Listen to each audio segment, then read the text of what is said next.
വർഷങ്ങളായി നല്ല നിലയിൽ കൊണ്ടുപോയ ഒരു പാലം തന്നെയാണ്. ഒരു 2 വർഷം മുന്നേ ചെറിയൊരു കുഴി ഉണ്ടായിരുന്നു. അത് നിങ്ങളെപ്പോലത്തെ മാധ്യമപ്രവർത്തകർ അധികൃതരെ അറിയിച്ചതുകൊണ്ട് അവർ വന്നിട്ട് കൂടുപോലും ചെയ്തിട്ടുണ്ടായിരുന്നു. അതിനുശേഷമാണ് ഈ വർഷമാണ് ഇതിങ്ങനെ കുഴിയായത്.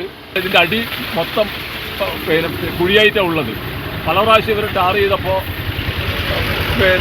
വീണ്ടും അടിയിലേക്ക് പോകുന്ന കാഴ്ചയാണ് കാണുന്നത്. സ്ഥിരമായിട്ടൊരു സംവിധാനം ഉണ്ടാക്കാത്ത കാലത്തോളം ഇനി എപ്പം ഈ അപകടം ഉണ്ടാകാനുള്ള സാധ്യത. പിലാത്തറ പാപ്പിനിശ്ശേരി KSTP റോഡിലെ കണ്ണപുരം പാലത്തിന്റെ അപ്രോച്ച് റോഡിൽ രൂപപ്പെട്ട വലിയ കുഴികളാണ് യാത്രക്കാരെ ആശങ്കയിലാക്കുന്നത്.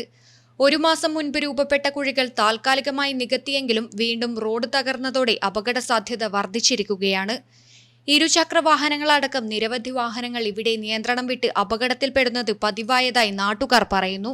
രാത്രികാലങ്ങളിൽ ആവശ്യത്തിന് തെരുവുവിളക്കുകൾ ഇല്ലാത്തതും അപകട ഭീഷണി ഇരട്ടിപ്പിക്കുകയാണ്.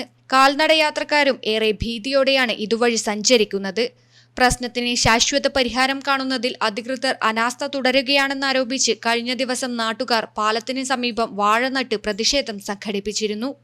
അധികൃതരുടെ അനാസ്ഥ മൂലമാണ് അപകടങ്ങൾ ആവർത്തിക്കുന്നതെന്നാണ് നാട്ടുകാരുടെ ആരോപണം.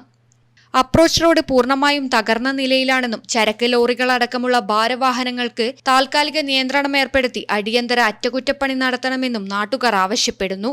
അടിയന്തര നടപടി സ്വീകരിച്ചില്ലെങ്കിൽ ഏത് നിമിഷവും വലിയൊരു ദുരന്തം സംഭവിക്കാമെന്ന മുന്നറിയിപ്പും അവർ നൽകുന്നു. News bureau, Pazhayangadi.